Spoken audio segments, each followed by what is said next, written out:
Welcome to the Project Zion podcast. This podcast explores the unique spiritual and theological gifts Community of Christ offers for today's world.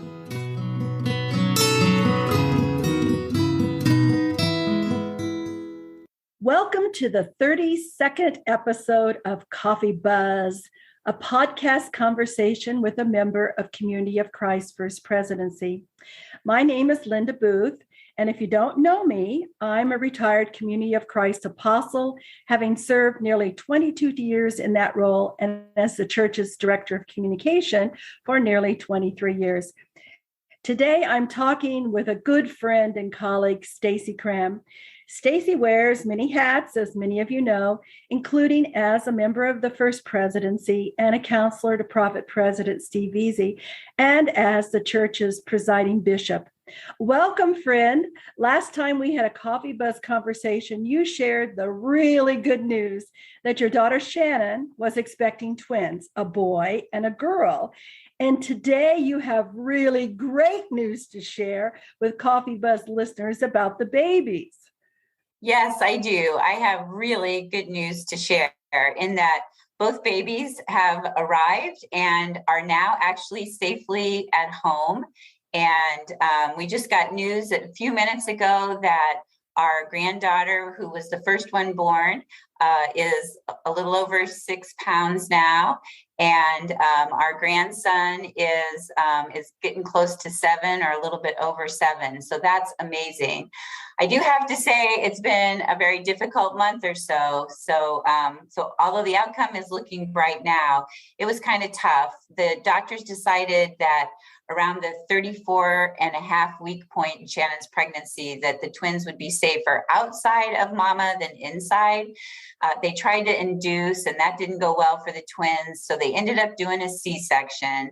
And little Sydney was the first one born, but at the time she was only 3 pounds, 10 and a half ounces. And Sully was like 4 pounds, 7 or 8 ounces. So bottom line is Sully had to spend 2 weeks in the hospital, but then we broke him free from the special nursery unit and he got to come home.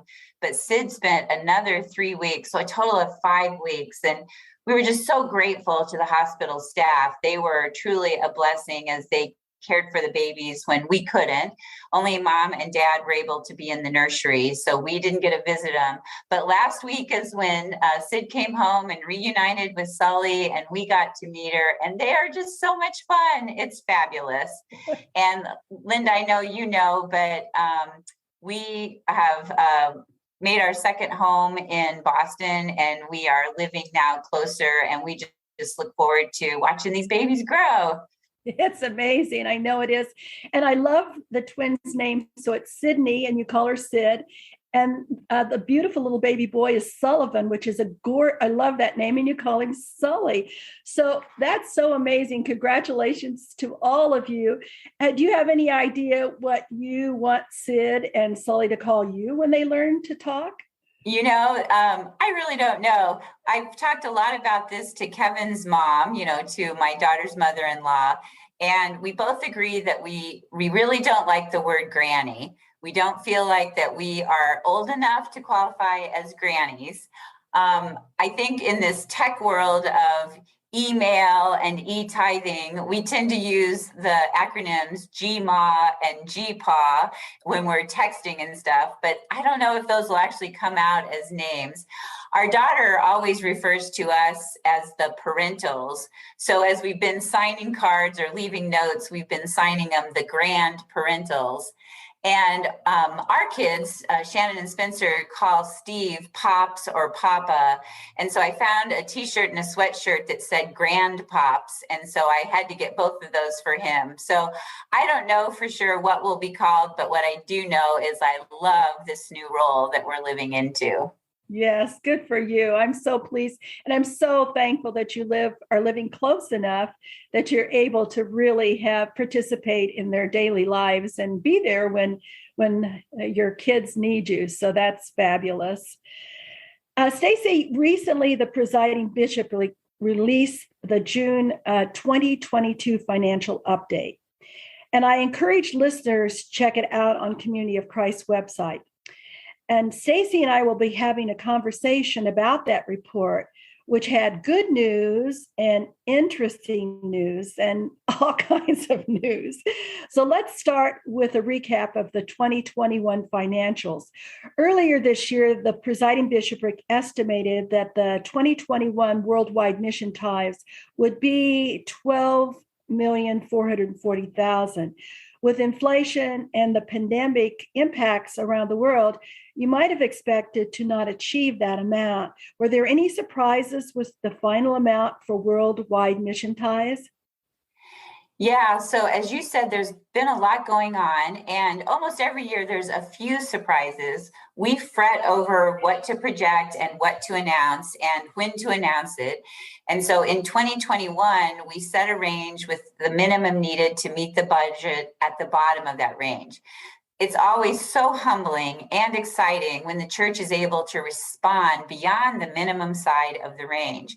But this year, not only did they respond beyond the bottom, but they actually exceeded the top part of the range. When we finally got all of our books closed and accounted for some several year-end gifts that came in really, really late, our final number was $12,850,000. So that exceeded the top edge of the range of $12.7 million. And in addition to worldwide mission tithes, local mission tithes in 2021 in both Canada and the USA were also up. They were $17,800,000, which was up from $16,200,000 in 2020.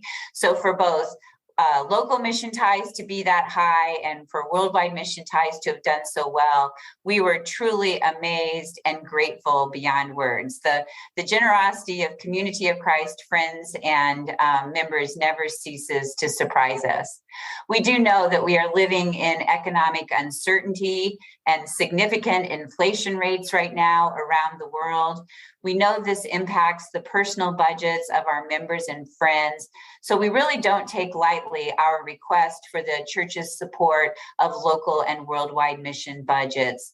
We are so grateful when the church is able and willing to respond generously.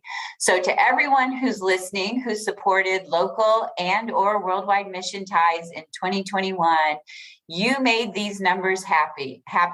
You made us happy. You made the numbers happy, and you're amazing. So thank you. And to everyone listening, you can be a part of supporting local and worldwide mission in 2022. If you are currently only supporting local mission tithes, I'd invite you to consider also sharing with worldwide mission tithes. Or if you're only supporting worldwide mission tithes, I'd encourage you to look around and see how you might support local mission tithes. And if you've been in a position where you haven't been able to financially support mission tithes in the past, I would let you know that every dollar bill, every $5 bill, every 50 cents that is contributed to local or worldwide mission tithes makes a difference. So consider signing up for e-tithing by clicking the Give button on the church's website, or work with your local financial officer to give through the envelope program. We do have amazing supporters of the church, and this is just another proof of their generosity and their commitment and their love for the church and for God's people. I also know, being a Community of Christ leader for so many years, I remember that Community of Christ budget managers typically kept expenses under budget. Was that the case in 2021? Yes, for sure. Our budget managers are living example of good stewards. They work hard to provide quality ministries and services for as little as possible. Or another way to say it is that they stretch the church's generosity to worldwide mission tithes as far as they can in providing quality ministries and services to the whole church. So we remain very grateful for our budget managers, and no one should have any questions about the quality of financial management that they are providing to those precious worldwide mission tithes. Yes, yes. And because of the people's generosity and the good financial management, the bishopric projected that the level of ministries and services would be maintained through 2024. Do you anticipate that the current level of ministries and services, which are so excellent, as you said, will continue through 2024? Yeah, so that's a change for us. We've been working on a 3-year plan for 21, 22, and 23. But as you said, because of the church's generosity, we now feel like we can stretch that plan all the way through 24. For sure, we received approval from the finance board to continue those levels through 23, but they were also leaning into the possibility of 24. So we will reevaluate the accuracy of our projections for 2024 this time next year and determine if it is possible to continue at the same level. At this point, it is clear that significant reductions will be required in 2025 and beyond, but we'll get to that later. For now, we're leaning into how well things are going for the next couple of years. Yes, and we will talk about that later, I know. I also know that most, if not all, of the assets in the endowments held in the USA are in investment real estate, which does not generate income for the worldwide mission budget. Is the bishopric making any progress in selling investment real estate so that that income from endowments held in the USA can become part of income for the budget? Yeah, we actually are making progress. And I want to take just a moment here to do a shout out for Bishop Steve Graffio, my counselor in the presiding bishopric. He oversees our real estate sales, and he's doing a fabulous job. I know that to the church, it probably feels like it's taking forever because we announced that we needed to do this back in 2016. It's been 6 years, but I want everyone to know we have been diligently pursuing leads to make sales of real estate investments and other assets for some time. And slowly but surely, some of those leads are turning into contracts and sales. One example is that we had a big sale of property in the Little Blue Valley area in Jackson County, Missouri in 2021. That's the area that we've talked about before. And that sale resulted in a gain of approximately $1.2 million. And by gain, that means, above book value. So this sale was to a group of mostly church members who partnered together to benefit the church by converting some of the church's investment property to liquid assets at above book value. The presiding bishopric was so grateful for the creativity and generosity of this group. This sale helped convert some of the assets in the endowments held in the USA into liquid assets that will be able to generate income for the worldwide mission budget in future years. So we have a bunch of other sales in various stages. Some of those will not go through, but hopefully a few of them will take and will make it to actually close deals. And when that happens, we will continue to share with the church what we are accomplishing and how the funds will be used. That's good news, Stassi. And please, on behalf of the church and Coffee Buzz listeners, thanks to Steve Graffio. I know he works so hard on behalf of all of us. So you said the investment property sales will eventually reintroduce income from endowments into the budget. Will the investment property sales also contribute to Bridge of Hope? And please again remind us of what the 2 priority goals are for Bridge of Hope. Yeah, so first of all, several years ago, the presiding bishopric stopped providing income to the budget from the church's endowments held in the USA because, as you said, they were primarily held in investment real estate owned by the church. And so since they weren't cash and they weren't generating cash returns, we couldn't really spend a spending rate. With the help of the finance board, the bishopric implemented a policy that said spending rates on endowments would only be used when the assets were invested in a more liquid form. So as investment real estate is sold, it increases the liquidity of the church's assets and moves the church towards a position of reintroducing income from the endowments held in the USA as part of the budget income. As far as Bridge of Hope goes, I think many people assume that investment real estate sales do help the retirement responsibility and getting to our goal, but that's not the case. The investment real estate is just one way of holding assets on the church's financial statements. And those assets are already accounted for based on appraised values. And so they represent assets that are held in various funds of the church, including the endowments. What a sale does is it simply converts the asset from one form to another. So I guess a simple way of thinking about it is it's like moving money from your savings account to your checking account. It doesn't change how much money you have, it just changes how that money is held.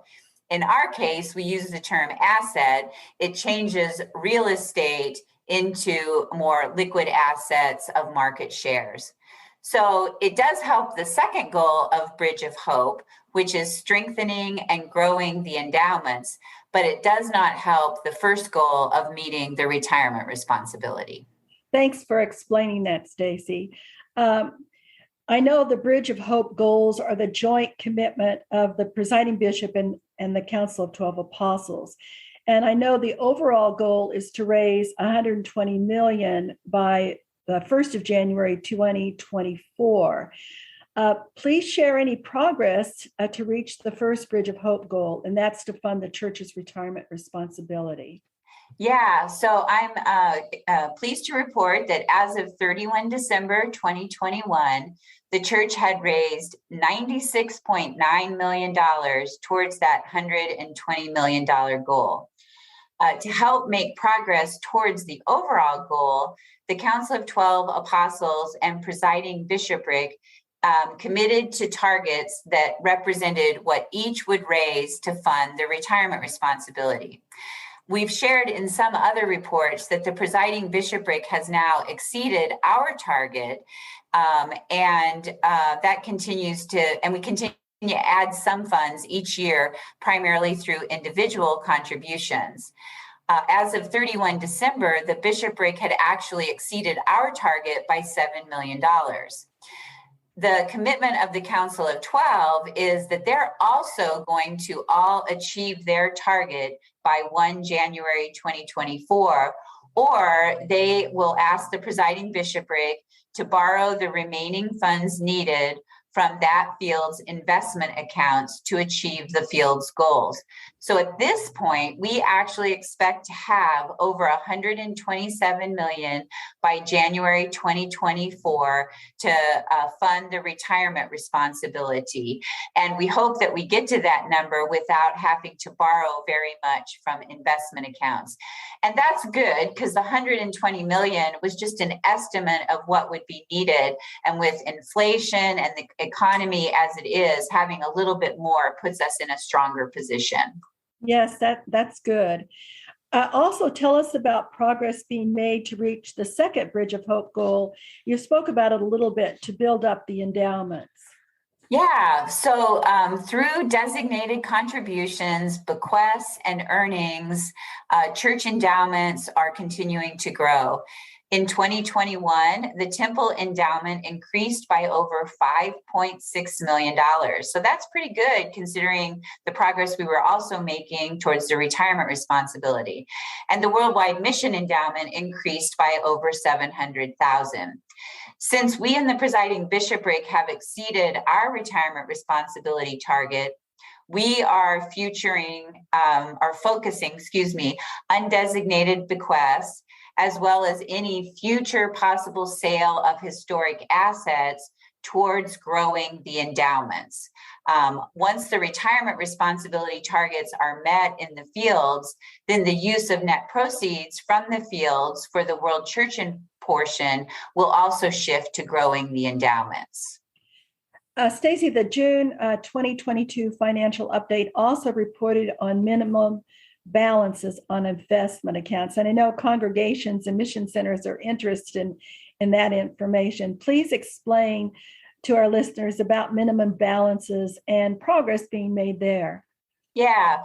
So as a reminder, after the 2019 World Conference, the bishopric established minimum balances on jurisdictional investment accounts around the world as a protection to make sure the church could cover its retirement responsibility. So it was like a large insurance policy. The money stayed in the management of the account stewards. The account stewards continued to earn interest on it, but we just kind of said we've designated this just in case through minimum balances. As individual account minimum balances are reduced, or what I'm trying to say is individual account minimum balances are reduced when a jurisdiction contributes from its investment account to the retirement responsibility. So since those minimum balances are about making sure we can meet the retirement responsibility, if a jurisdiction makes a donation, then we reduce their minimum balance. We also, once a year, look at where we are in our progress and then adjust all of the minimum balances.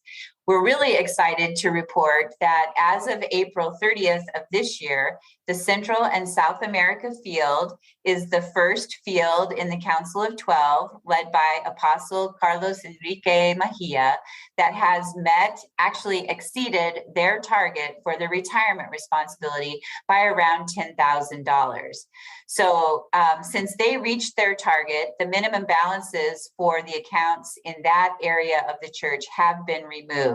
And we're so grateful to Apostle Mejia and those in his field that made this happen. Other fields are also making progress. And so we recently implemented a minimum balance reduction based on each field's progress towards their retirement responsibility target. For those who are account stewards of affiliate investment pool accounts in the USA, they will see updated minimum balances on accounts through the AIP Balance app by 30 June 2022. In other countries, account stewards can contact their Mission Center financial officer, and they have updated minimum balance information. We'll continue to keep these minimum balances in place on accounts in fields that have not yet met their target. But then when a field achieves its retirement responsibility target, which we're hoping some other fields will meet their targets in the coming months, the minimum balances for accounts in that field will be removed. If a field does not reach its target before 1 January 2024, funds will then be borrowed from the minimum balances in that field to meet the target, and then all remaining minimum balances will be removed. We do want people to know that if a minimum balance is creating a negative impact on mission support, that they don't need to suffer in silence. They should reach out to the Mission Center financial officer, their field support minister, or field bishop, and we'll work with the team to find ways to minimize the impact.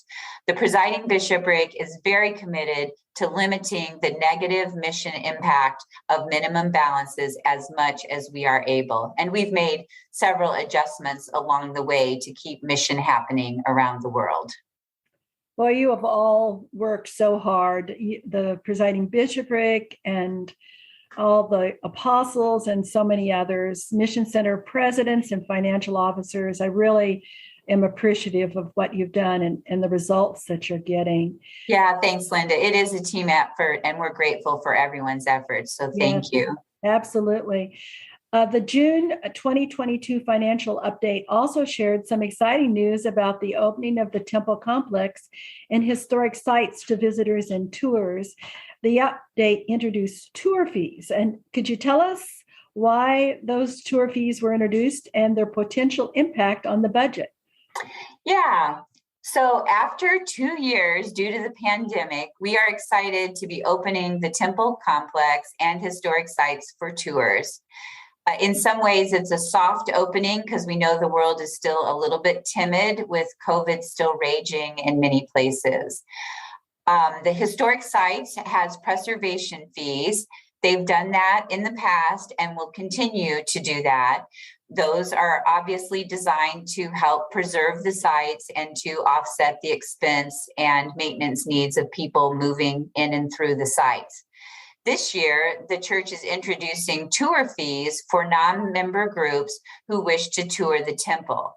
All tours need to be scheduled 2 weeks in advance and are scheduled on Tuesdays and Thursdays. And the budget impact is that it costs money to have tours come through. As you can imagine, there's cleaning needs and there's minor maintenance that has to be tended to. The vast number of tours that come through the temple complex are actually non-member tours that are organized by tour agencies. So the fees will be applied to offset the cost of supporting the tours. So it's not a huge moneymaker for us. It's mostly to keep the tours from costing the budget extra money. Several have expressed concerns over charging fees for tours for non-members. And by several, I mean several of our members who have read this news in the Herald or online. And we totally understand that concern. As you know, Linda, budgeting is always a trade-off of deciding what is the best way to use mission ties and what has to be supplemented in other ways if it is going to be accomplished. We felt like it was better to continue to offer tours, even if we had to charge a fee, as opposed to not making the facility available to all people. The fee process is all managed online as part of the scheduling process. And so far, we've not had significant concern expressed by those tour agencies who are scheduling the tours. And many of the people on the tours don't even know because they pay a flat rate for the tour. So this is just one of many expenses that gets rolled into the cost of their tour.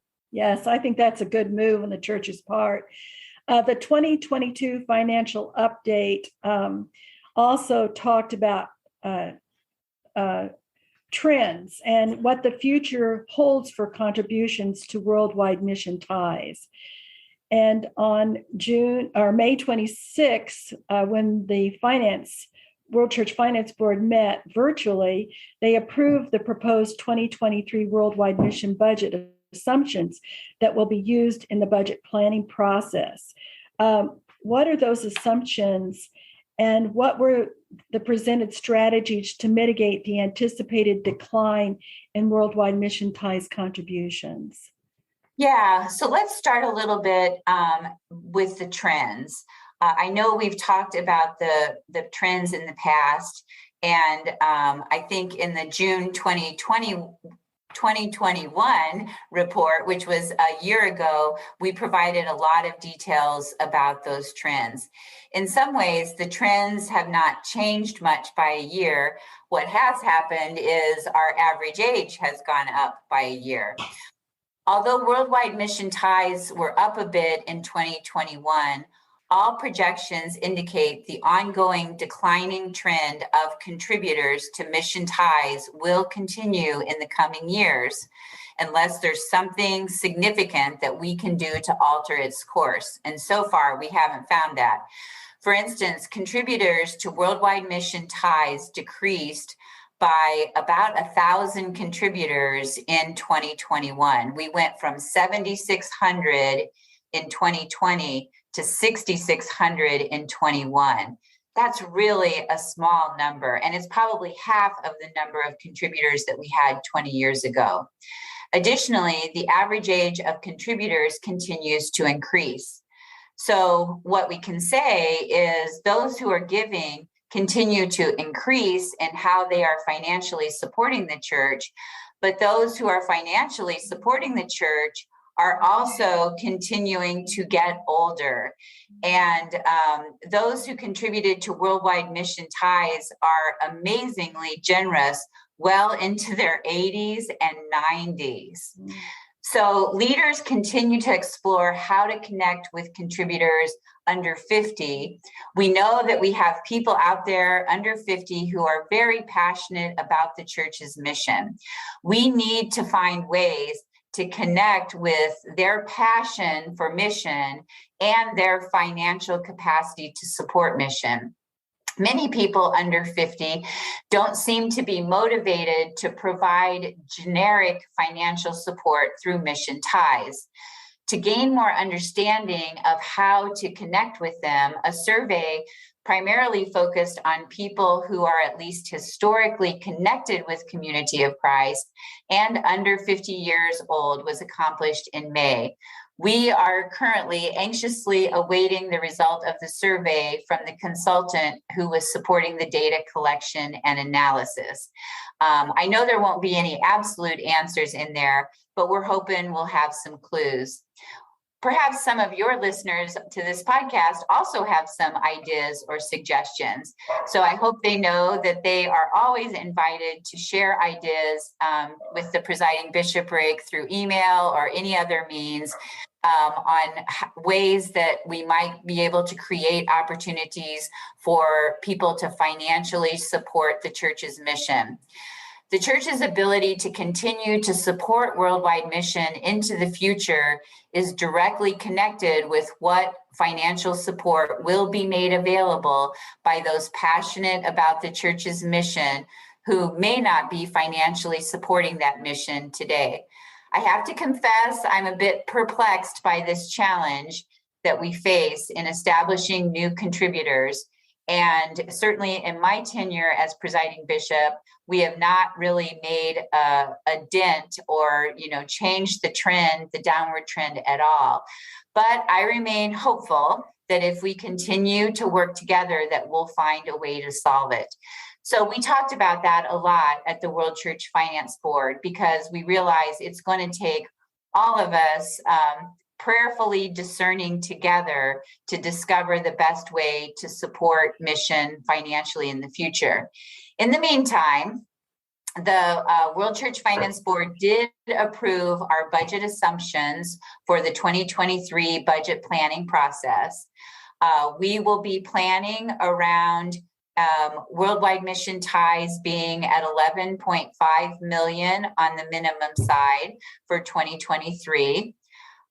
We will be figuring out the details of designated gifts and other income as part of the budget planning process. We will make sure that the 2023 budget has no more than a $375,000 deficit.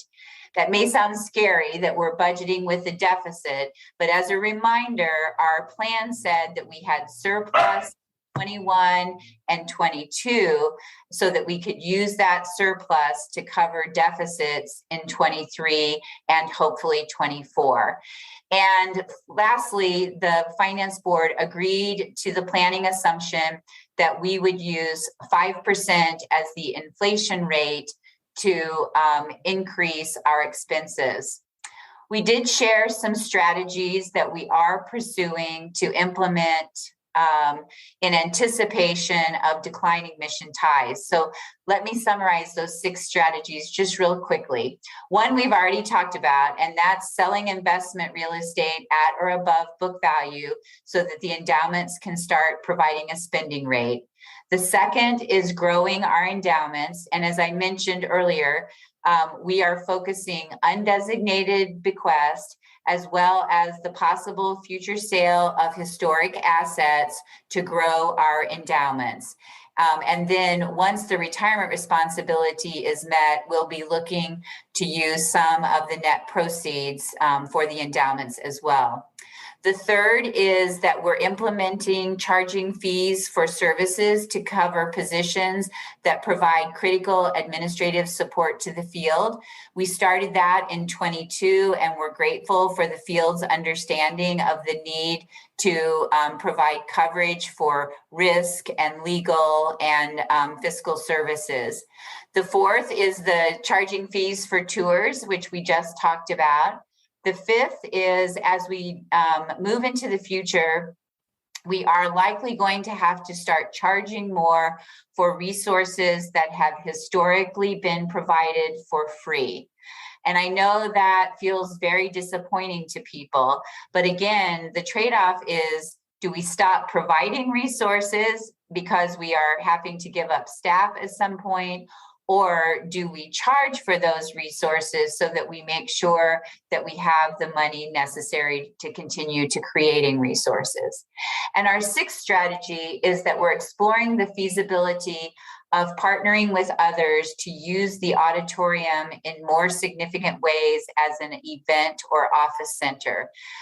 We've done some early work on that with consultants, and we're not really sure that there's a viable market in our area in Kansas City, but we're still exploring the possibilities. Even if we're successful at implementing all six of these strategies, the capacity to replace contributors' support of local and worldwide mission it is not enough.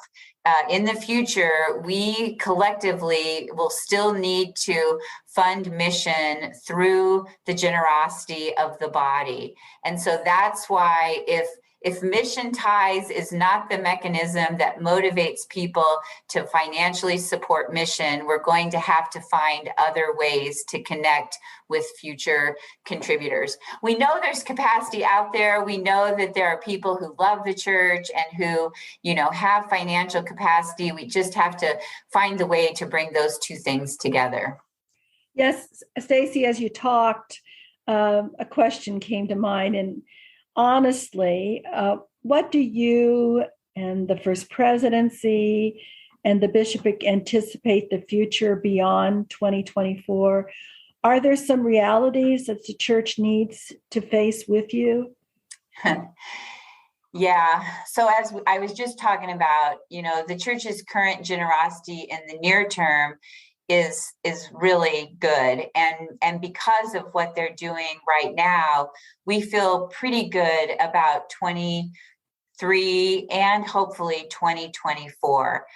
Originally, we thought we might have to reset the budget in 2024, and it looks like we can push that off by another year. But as we keep looking out, the projections for 2025 and beyond indicate a significant budget reset is going to be necessary.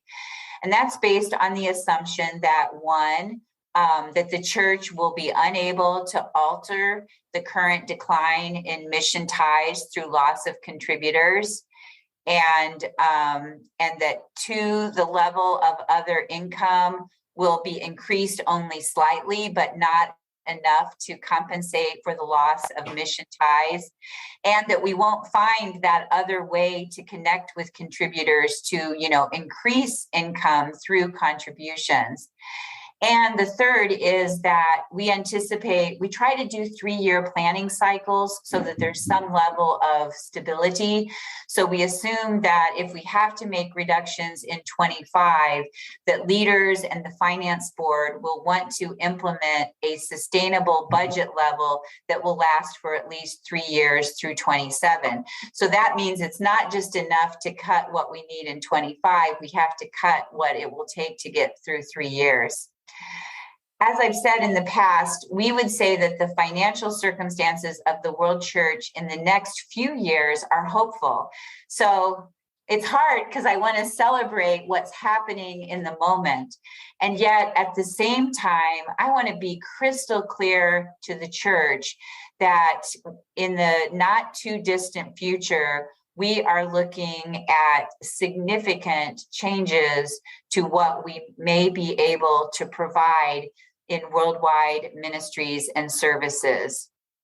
I honestly don't know exactly what to say about 25 and beyond, but I feel like if we could just get the word out and help people understand that the situation is going to be dire as we get into those not too distant years ahead of us, I feel like that collectively we have the wisdom and the financial capacity to solve this problem. I think people who are even loosely associated with Community of Christ appreciate our identity, our message, our mission, our beliefs. It is just so pertinent and so valuable to the world these days. And I think they want to see our presence influence and flourish in the world. I think people are committed to Christ's mission as embodied in community of Christ. However, we've got to get that connection and that passion connected to ways to support that mission financially, whether it's worldwide mission ties or some other way. So as an example, I'm a person who likes math and numbers. So to show you how big this is, if we were able to set up $100 million endowment tomorrow, just like overnight, if I would start to say if I could win the lottery. Maybe that's gambling. I don't think I'm supposed to do that. Well, we'll just say if someone provided us $100 million tonight and I could drop it into the endowment, if we were to run a 3% spending rate, that would generate $3 million of income for the budget. Well, 3 million sounds like a lot, but by the time we get to 2024, we're anticipating over a $2 million deficit in the budget that will be covered by surplus that we've, collected in these earlier years. So that means by 2025, that 3 million will just offset the deficit that would be in the budget as expenses continue to increase with inflation and income continues to come down. So that $100 million endowment doesn't solve the problem. It just, keeps the problem from getting worse. But even with that information, I think what we're facing is so much more than financial. I think it's a spiritual and missional challenge. As recorded in Matthew 6:21, Jesus said, "For where your treasure is, there will your heart be also." I know that's a simple scripture. I know we can all quote it, but our ability to really become who God is calling us to be, who the world needs us to be, is connected to our willingness to work together to financially support the missional activities we want to pursue. I'm convinced it is going to take a different way to connect people to mission beyond mission ties, but I literally have no idea what that way is. I keep searching and looking. I keep talking to people. We keep surveying people. I know it's not just up to me. It's up to all of us. It really does take all of us, but I confess it is a burden I take very seriously in both my role in the presidency and my role in the presiding bishopric. So this is my appeal to all of your listeners and to all of their friends and to all of their friends' friends, that we have this fabulous mission that is so important, but our ability to accomplish that mission is going to become more and more limited if we cannot find ways to support both locally and globally how we live out that mission. So all I know is that we'll keep trying to do everything we can as leaders to help people see the opportunities for mission that are out there and how we can respond if we work together with our time, talents, treasures, and testimonies. Thank you, my dear sister. As we listen to your words, we feel the burden that you carry and those you serve with. And as listeners, I pray that each one of us will listen to God's call and help us connect to Christ's mission, both spiritually and missionally, in a more passionate and powerful way. And Stassi's given us a challenge. She's been honest with us, and I pray that each one of us will respond to her words and do all that we can to bring, as she said, this fabulous mission that's so important to the world and to God's people. So thank you, my dear friend, for sharing honestly with us. And thank you for all the hard work that you and so many others do. And thank you, Coffee Buzz listeners, for joining our conversation.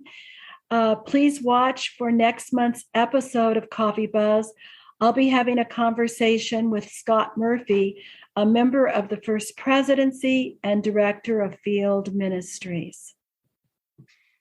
Thanks, Linda. I really do appreciate the opportunity to share and to be vulnerable with you and your listeners. And although I have days that are darker, for the most part, I am filled with God's grace and God's generosity, and I'm filled with Christ's hope that the Spirit will lead us where we need to go, and we will find our way as we struggle and journey together. And I'm grateful for colleagues such as you that I know are really committed to making it happen. So thanks for all you do as well. Thank you, my friend. And goodbye, Coffee Buzz listeners. We'll connect again next month.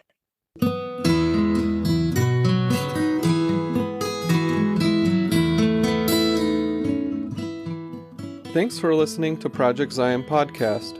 Subscribe to our podcast on Apple Podcast, Stitcher, or whatever podcast streaming service you use, and while you are there, give us a 5-star rating. Project Zion Podcast is sponsored by Latter-day Seeker Ministries of Community of Christ. The views and opinions expressed in this episode are of those speaking and do not necessarily reflect the official policy or position of Latter-day Seeker Ministries or Community of Christ.